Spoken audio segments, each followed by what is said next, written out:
Hey everyone, welcome to Reddit Readout. Today we are checking out Am I the A-hole? Story 1. AITA for screaming at my parents. I'm a 19-year-old female who works full-time doing a 11 p.m. to 7 a.m. I sleep during the day. On several occasions my parents will barge into my room a few hours into my sleep to ask my questions. This time I snapped and screamed at them to let me fucking sleep. I do not function well off little sleep. I prefer over 12 hours, but have been aiming for 7 to 8 BC. It's unrealistic to get more on my hours. I am sleepy throughout the day if I do not get enough.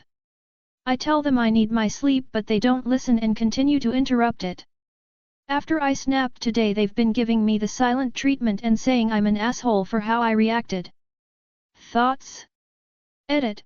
They asked if I wanted dinner this time. Story 2. AITA if I don't go to my best friend's baby shower. I, 23F, am 36 weeks pregnant and my friend, 24F, is 24 weeks pregnant. She has planned to have her baby shower on my birthday, fully knowing that it is my birthday that day. She even messaged about a month ago saying your birthday is this day, right? And was talking about which day she was going to do it. It seemed like she would make it a different day. My baby will be about 1 month old when her baby shower is planned.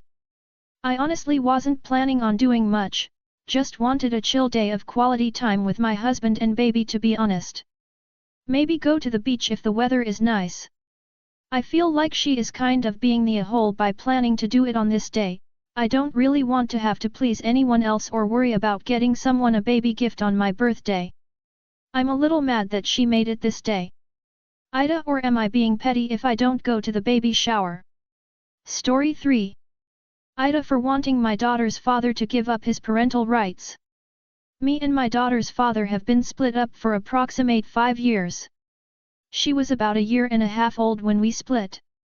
The first year-ish was fine, we were doing 50-50th time, but she almost always came back with some kind of injury, scrapes, bruises, etc., and I assumed it was playing with the other kids.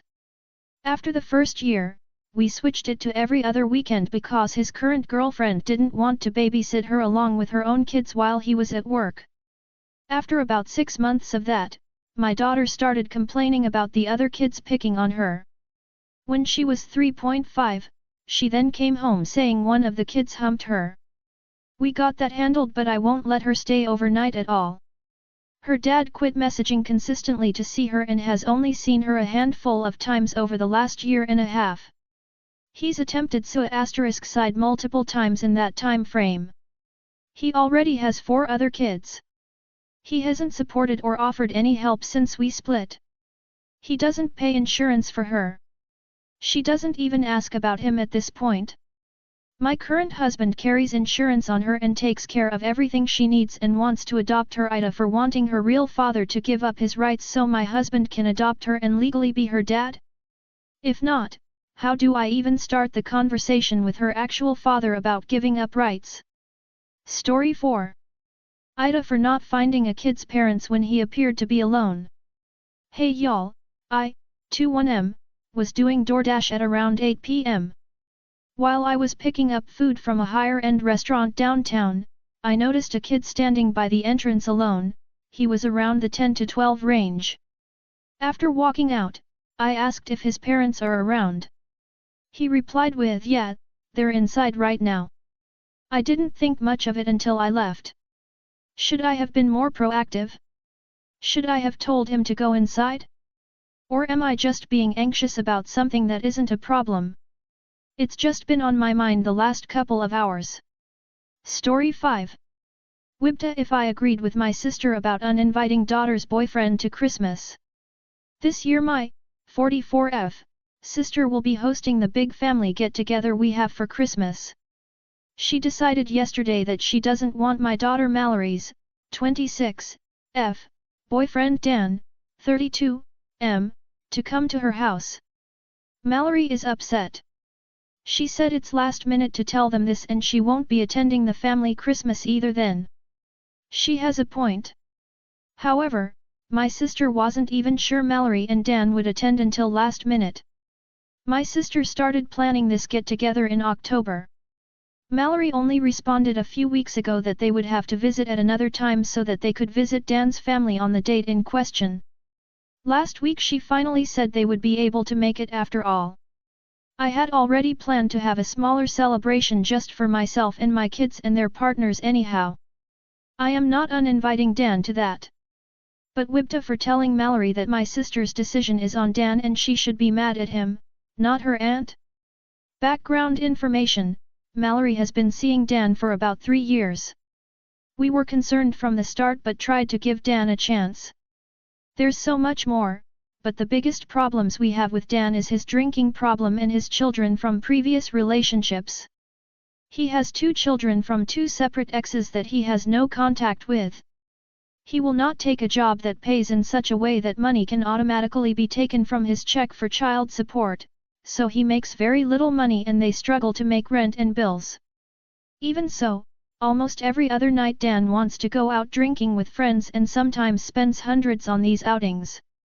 When it comes time to accompany Mallory to family outings, Dan claims to be too tired or to suddenly feel sick so he doesn't have to go. Mallory persists in saying she's happy, he's trying and we just can't see it, they're going to try to quit drinking altogether, etc. We don't think Dan will ever change and we've been honest with Mallory about that. Otherwise though, most of us have tried to continue giving Dan space to prove us wrong. He still gets the same invites. We try to treat him the same as always. But now my sister says she doesn't think we're helping Mallory by pretending we don't see what a bad idea Dan is and she doesn't want him in her home anymore. I don't want to make things harder for Mallory by pushing her away, so I've told her I will give Dan more chances as long as she claims to genuinely be happy, even though I believe she shouldn't put any more energy or time into this relationship. I've been wondering if my sister is right though, and I need to take a harder stance against Dan so that Mallory will see that we're serious about our concerns. Would I be in awe if I told Mallory Dan got himself uninvited by making bad impressions on our family with his behavior and by choosing most often not to interact with us to show us a different side of himself, if there is one? Story 6. AITA Monthly Open Forum, November 2023. 4 days late, but here's the new monthly forum to talk about whatever is on your mind, as it relates to the sub. We're currently accepting new mod applications. Story 7. AITA for kicking my closest friends out of my house. I have 3 very close friends that have been my best friends for many years. Recently I have felt like they have been not wanting to hang out with me as much due to factors that I do not know. As a way to get closer with them, I thought I could invite them round for a couple drinks after a local festival. They all accepted my invitation.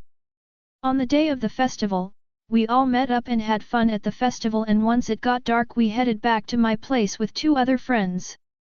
While on the way back, one of my close friends told us that he had a few grams of cocaine with him. None of us had ever been anywhere near cocaine in the past. The other 2 close friends of mine and one of the extra friends, being the immature teenagers they are, agreed to trying it. The other extra friend and I, however, are very much against its use. Although they were coming back to my house, I decided that I would take them to a back alley to do it, as I wouldn't be able to stop them and I'd rather they do it and have a safe place to sit down than in the streets. After they had tried it, I took them back to my house where we sat down and I had a couple beers. My friends are also the type to vape, which I have objected to them doing, not just in my house but just in general, on many occasions. However, they got straight to it on this occasion again. Around 2 hours after we arrived back at my house, they started asking me if they could go back to the alleyway to do more cocaine, which I objected to. Over the next 30 minutes they kept asking the same question until they came up with a genius idea. One of the close friends asked to go to the toilet, which I allowed. 30 seconds later another close friend asks if he can get a cup of water, which I once again allow. 3 minutes later the last close friend asks if he can go to the toilet, which I allowed. 5 seconds later I realized exactly what was happening and jumped out of my seat to rush to the toilet, only to find a locked door and 3 voices coming from inside. I banged on the door and told them to come out, which they did. The next 30 seconds were just silence as I stood there taking it in. I then shouted at them to get out my house. I grabbed the keys to the door, unlocked it and shouted at them to leave immediately. As the other two friends were going home with the closer friends, they also left, leaving me alone. I feel I may have been too quick to anger. I also could have possibly been a better friend by not allowing them to do something so bad. AITA here? Story 8. AITA for forcing my kid to get a job even though it hurts her social life at school. So my daughter, Sophia, is 16 and she goes to a private school that a lot of the richer families send their kids. My wife works there so we get a huge discount on the price. I would prefer to send the kids to public school but our school district sucks a lot, so private it is. I truly don't like how the kids act at that school. The best way is that they are snobby. My breaking point for this was my son sent a video of my daughter being extremely rude to a fast food worker. My wife and I discussed it and we agreed she needed to get a job so she will understand that those people deserve respect and how awful it feels for a customer to be a jerk. So she has been working at Target and dealing with all the customers. She hates it and it got out in school she has a job. This resulted in people not inviting her out like they used to since she is lame for having a job. My wife wants to let her quit her job and we got in an argument about it. I think it's better she learns they were never her friends in the first place and she should keep her job. My wife thinks I am unfair, a jerk, and Sophia hates me at the moment. AITA for this. Story 9. AITA for denying my mother of her religious ceremony. My wife, 28F, and I, 28M, are expecting our first child very soon. This is the first grandchild on both sides of our family, so all of us are quite excited. My sister-in-law has started planning for the baby shower, and was hoping that she could coordinate with my mom, the only woman in my immediate family of 5. My mom has indicated to us that she does not need to be part of the planning as she has her own ceremony planned toward the end of the pregnancy. As she explained the details of the ceremony, it sounded very traditional and adhering to strict customs, involving several members of extended family that neither me nor my wife know very well. My wife has suffered from an anxiety disorder for most of her life, in part, we believe, from a toxic parental dynamic as a child in her home.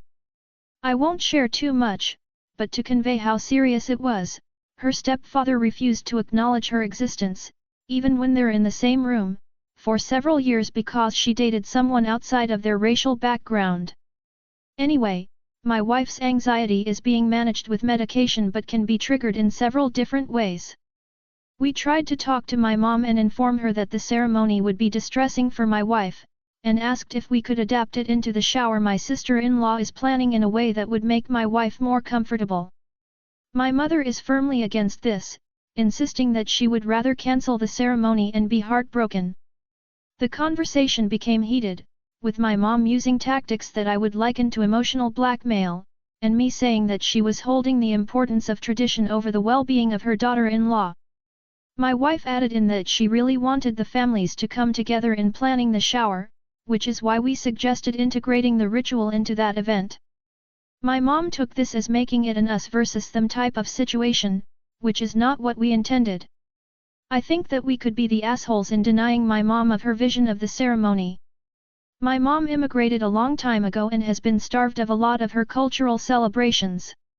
She was really hoping to do this ceremony by the book, and I can't hold that against her. We are trying really hard to have it done as close to her vision as possible, but she defaults to cancelling it altogether rather than adapting it. My wife's anxiety is currently through the roof as a result of this confrontational conversation.